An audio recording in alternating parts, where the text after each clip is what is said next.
अब ऐसे थोड़ी बुद्धि के द्वारा अटकल लगाने से थोड़ी आप काम क्रोध पर विजय प्राप्त कर सकते हो। किसी पर क्रोध करना या अहंकार पूर्वक कोई चेष्टा करना ये अज्ञान के अंतर्गत है। जो शांति को प्राप्त हो गया है उसको क्रोध कैसे आएगा, अहंकार कैसे आएगा? वो शांति ज्ञान से प्राप्त होती है, ज्ञान गुरु से प्राप्त होता है। जब सद्गुरु की प्राप्ति हो जाए और उसके अनुसार हम साधना करें।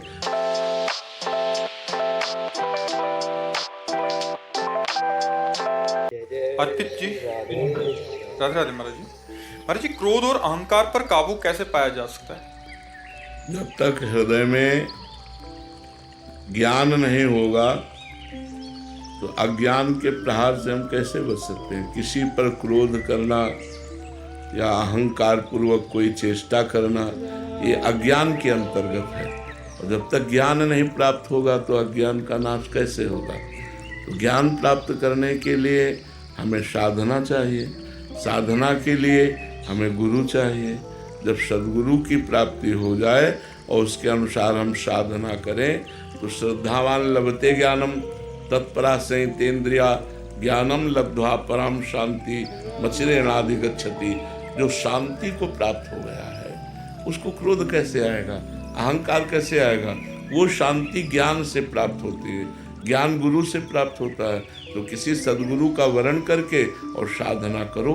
अब ऐसे थोड़ी बुद्धि के द्वारा अटकल लगाने से थोड़ी आप काम क्रोध पर विजय प्राप्त कर सकते हो। उसके द्वारा साधना चाहिए और बुद्धि में विवेक चाहिए। बुद्धि तो सबके पास है, विवेक नहीं है। बिन सत्संग विवेक न होई और राम कृपा बिन सुलभ न सोई। भगवान की कृपा से यदि साधु समागम प्राप्त हो और संत वचनों से हम साधना करें तो हमारे अंदर ज्ञान प्रकट हो जाए।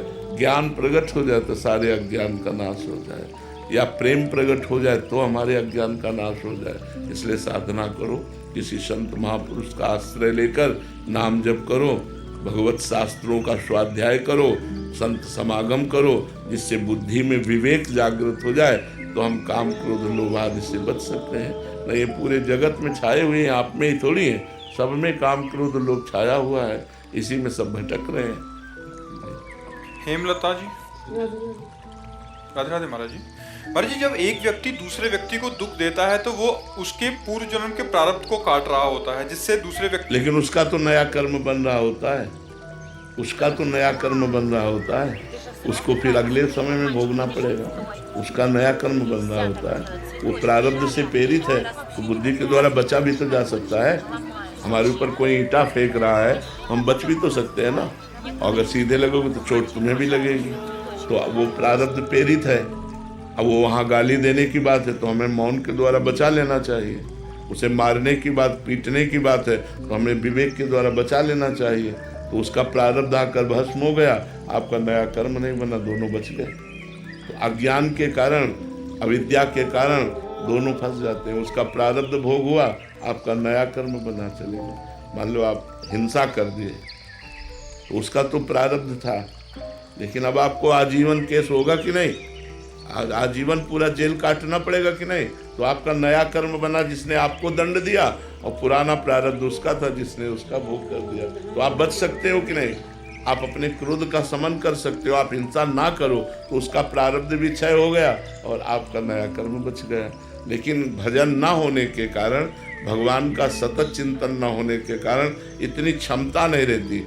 जैसी हो भवतव्यता तैसी बने सहाय, आप ना आवे ताहि पे ताहि तहाँ ले जाए। एकदम अचानक क्रोध आया और ना करने की चाह होने पर भी वो कर बैठता है, तो फिर वो प्रारब्ध कर्म उसका हो गया, नया कर्म आपका हो गया, आपको भोगना पड़ेगा। रमता राम जी, राधे राधे महाराज जी। महाराज जी, स्वामी सुंदरदास जी महाराज जी की वाणी में कहा गया है कि देहधारी से प्रीत ना कोई, सो अवतार कहाया, वे हम दोनों भाई भाई एको जननी जाया। महाराज जी, प्रभु संत वाणी जी में कह रहे हैं कि देहधारी जो अवतार आदि सभी को और हम सभी को एक कहा गया है।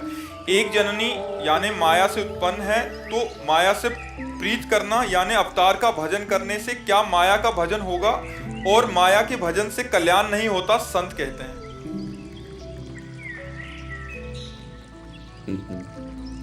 महापुरुषों की वाणी का रहस्य समझना शब्दों से नहीं होता। एक होता है शब्दार्थ, एक होता है वाच्यार्थ, एक होता है रहस्यार्थ। क्या भगवान का शरीर पांच भौतिक है? गोस्वामी तुलसीदास जी कहते हैं, चिदानंदमय देह तुम्हारी और विगत विकार जान अधिकारी। चिदानंदमय देह भगवान की होती है। भगवान का शरीर पांच भौतिक थोड़ी होता है। भगवान के शरीर में रक्त, मांस, हड्डी, त्वचा ये थोड़ी होती है। भगवान अपने नाखून से सुन सकते हैं, भगवान अपने चरण से देख सकते हैं। जो सर्वांग सर्व रूपों में वही सच्चिदानंद वपु धारण करके प्रकट हुए भगवान, जो स्वयं अपनी माया को अधीन करके अवतार लेते हैं। और हम सबका जन्म प्रकृति के अधीन होकर हुआ है और भगवान माया को अधीन करके प्रकट होते हैं। और सच्चिदानंद रूप आए विश्वोत्पत्त्यादि हेतवे तापत्रय विनाशाय श्री कृष्णाय वयं नमः। हम लोग रूपासक्त हैं। श्री वृंदावन बिहारिणी और बिहारी जी के रूपासक्त हैं, उनके चरण आसक्त हैं, उनके उपासक हैं। अगर हम माया की उपासना करते हैं तो फिर जगत का मंगल क्यों हो रहा है? विचार करो।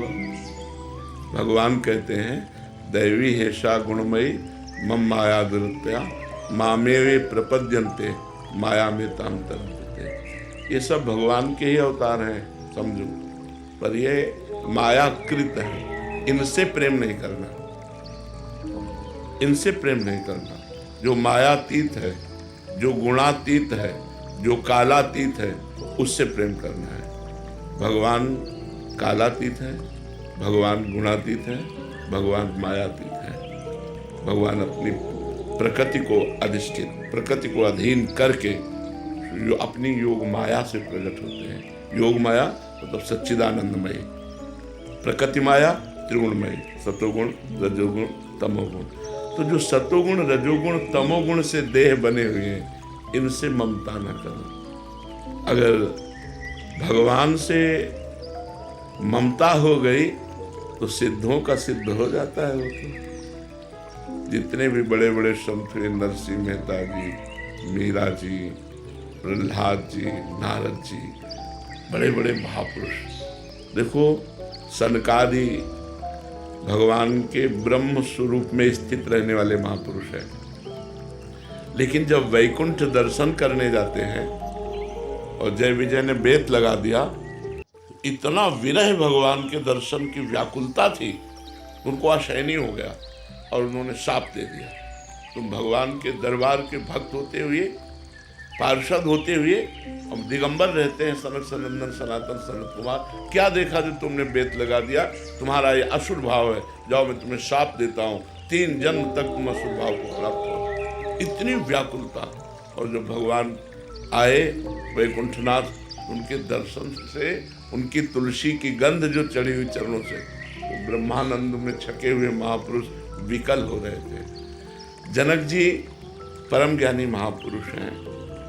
जब वो भगवान श्री राम के रूप को देखते हैं तो विश्वामित्र महामुनि ज्ञानी, विश्वामित्र जी महामुनि और परम ज्ञानी हैं। तो परम ज्ञानी जनक जी उनसे पूछते हैं, इन्हीं बिलोकत अति अनुरागा बरबस ब्रह्म सुखई मन त्यागा।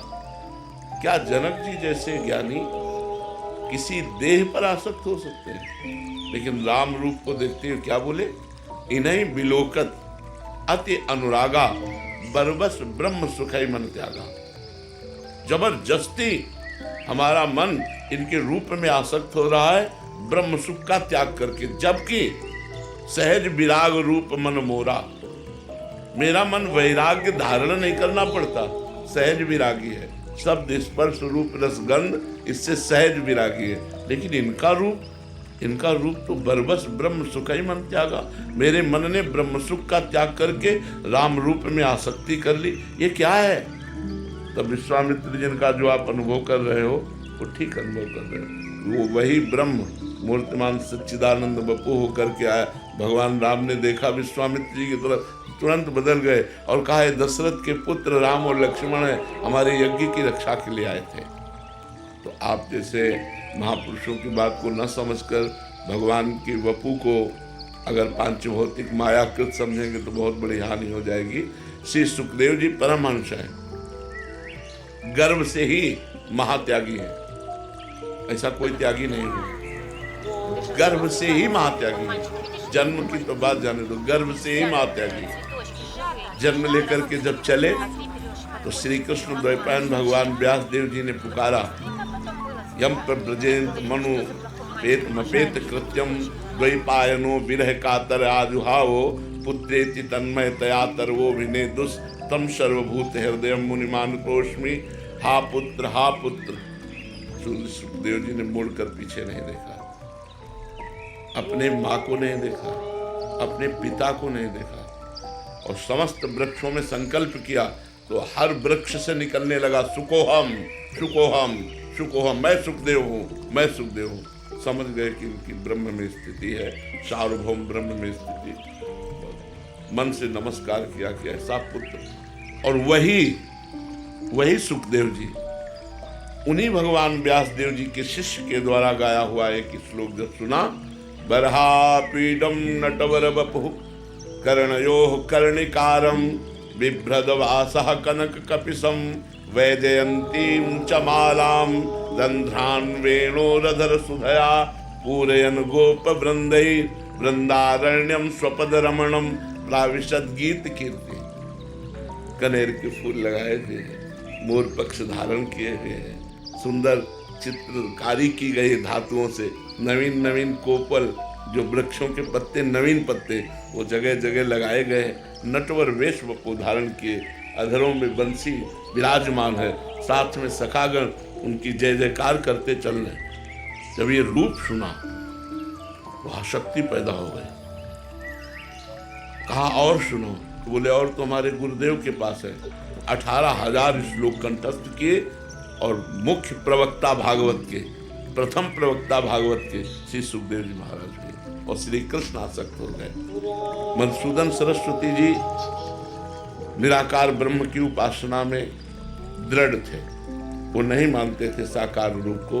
भक्तों ने भगवान से प्रार्थना की कि इतना बड़ा महापुरुष ऐसा बोलेगा तो भक्तों के हृदय में बड़ी चोट पहुंचेगी। देखा उनका दृश्य बदल गया, देखा यमुना का पावन तट, ललित त्रिभंगी मुरली धारण किए हुए बंसी बजाते हुए धीरे धीरे गज की चाल से चल रहे। भूल गए सब ब्रह्मानंद। बंसी विभूषित करा नवनीर दाभात पीतांबरा दरुण बिंब फलाधरोष्ठात पूर्णेन्दु सुंदर मुखा दरविंद नेत्रात कृष्णात् परम किमपि तत्व महम न जाने। कृष्ण से भी कोई परम तत्व है ऐसा मैंने भूल गए ब्रह्मानंद।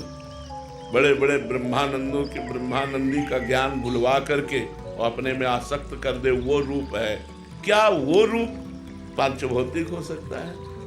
जिन महर्षियों ने, जिन ब्रह्म ऋषियों ने, जिन भक्तों ने सब रूप रस का त्याग करके संसार के शब्द स्पर्श रूप रस गंध का त्याग कर दिया, वो श्री कृष्ण रूप में अनुरागे, वो राम रूप में अनुरागे, तो क्या है पांचभौतिक स्वरूप है? ये चिदानंद में स्वरूप है, सच्चिदानंद रूप है। ये बात समझना होगा। तो ये जगत क्या है? ये भगवान का मायाकृत रूप है। इन देहों में आसक्ति नहीं करना, लेकिन भगवान में परमासक्ति करना।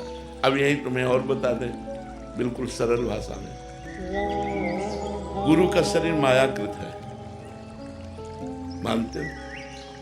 गुरु पांच भौतिक शरीर धारण किए हुए मायाकृत है, लेकिन संसार की आसक्ति शरीरों की त्याग कर गुरु के शरीर में आसक्त कर दे। गुरु में आसक्त हो जाए, और जो गुरु में आसक्त हो गया वो परब्रह्म में प्रतिष्ठित हो जाए। तो विचार करो, जब पांच भौतिक देहधारी गुरु में आसक्ति कर लेने पर वो ब्रह्म में स्थित हो जाता है। गुरु आसक्त चित्त ही महान पुरुष हुए हैं। जितने हुए हैं महान पुरुष वो सब गुरु आसक्त चित्त हुए हैं। कोई भी महापुरुष हो, उनको देखो अपने गुरु में कितने आसक्त हैं। ऐसे आसक्त महापुरुष जो समस्त देहों का राग त्याग दिए, अगर देहासक्ति ना करते, गुरु से प्यार ना करते माँ की तरह, तो वो स्थिति प्राप्त ना होती। तो गुरु तो पांच भौतिक देहधारी होता है और भगवान तो चिदानंद में देह वाले होते हैं। अब विचार करो, पांच भौतिक देह में ये अग्नि तत्व तो इसमें मिला हुआ है, अगर मुंह में कोयला रख दिया जाए तो जल जाएगा ना। और भगवान श्री कृष्ण 5 वर्ष की अवस्था है और ग्वाल बाल पूरे जंगल में आग लग गई और सब बीच में फंस गए, मैं गौओं सहित। कहा कन्हैया हम सब मर जाएंगे, इतनी ये जो जंगल की आग है ये हमें सब भस्म कर देगी। भगवान मुंह बगारा और पूरी आग को पी गए। दूसरी बार मुंजा टबी में आग लगी, सबसे कहा आंख बंद कर लो और सबको भांडीरवट भेज दिया उनको उठाकर, और आप पूरी आग को पी गए। आप विचार करो, एक बूंद जहर काफी है कालिया का लोगों को मारने के लिए, पूरा जहर का दह है और उसमें काली नाग रहता था, एक क्षण वाला। भगवान कूद करके उस दह में और उसको मान मर्दन करके और आदेश किया रमणक द्वीप जाइए। और भगवान, अगर भगवान का पंच भौतिक देह होता वहीं भस्म हो जाता। सोचिए, 7 वर्ष के गिरधारी हैं और 21 किलोमीटर के गिरिराज जी हैं, ऐसे 7 दिन 7 रात, क्या पांच भौतिक शरीर में ऐसी सामर्थ्य है? विचार करके देखिए। तो महापुरुषों के कथन को हमको समझना होगा। इन देहों से राग मिटाने के लिए कह रहे हैं, ना कि भगवान से। जब भगवान में प्रेम हो जाता है तो सुंदरदास जी ने लिखा है, न लाज तीन लोकन की, न वेद को कहो करे, न शंख भूत प्रेत की, न देव जक्षते डरे, सुने न कान और की, दृश्य न और इच्छना। सुंदरदास जी कहते यही है भक्ति प्रेम लक्षणा। तो प्रेम किससे? भगवान से ना। ये बात सर आप और पढ़ करके देखिए, कितनी वाणी में भगवान के कितने सुंदर प्रेम का वर्णन किया है, कितने सुंदर प्रेम। तो महापुरुषों ने निराकार और साकार दोनों का वर्णन किया है। तो भगवान की देह से वैराग्य की बात कहीं नहीं कही गई। आप कहीं हमें लिखित दिखाना कि भगवान की देह से जितने बड़े बड़े परमहंस हुए वो सब भगवान में आसक्त चित्त थे। देखो, सनकादि निरंतर हरिशरणम रटते रहते हैं। भगवान शंकर भगवान का चरणोदक माथे पर धारण किए हुए गंगा जी और हर समय हरि कथा कहते रहते हैं। इसलिए कभी ऐसी भ्रम में न पड़ जाना। इतना प्रभु के इतने प्यारे लगते हैं तो क्या हो? नहीं बच्चा, ऐसे भ्रम में मत पड़ जाना, ऐसे भ्रम में मत पड़। शास्त्रों को इसीलिए कहा गया गुरुजनों से सुना जाए, महापुरुषों से सुना जाए। नहीं तो जैसे राजा अपने खजाने को भूल भुलैया के मार्ग बनाकर तब उसमें रखते थे कि अगर कोई जाए ना तो भटकता ही रहे, खजाने तक ना पहुंच पावे। और कोई वहाँ का निजी जो राजा का होता था वो उस भूल भुलैया को क्रॉस करके उस खजाने तक पहुंच, क्योंकि उसे पता है, उसे नक्शा पूरा पता है कि ये भूल भुलैया वाला है और ये सीधे मार्ग है। तो प्रथम सुने भागवत भक्त मुख भगवत बानी। किसी महापुरुष से शास्त्रों का स्वाध्याय करना चाहिए जिससे उसके रहस्य समझ में आ जाए, नहीं हम भ्रम में पड़ जाएंगे। और जैसे अब ये भ्रम पड़ जाए तो बहुत बड़ी हानि हो जाएगी, पूरा जीवन व्यर्थ चला जाएगा। भगवान पर दोष दर्शन हो गया तो बचा क्या, भगवान के श्री विग्रह में दोष दर्शन हो गया तो बचा क्या। ये बात बहुत समझना है, नहीं? जय जय श्री राधे श्याम। सभी के धन्यवाद। बोलो राधे श्याम।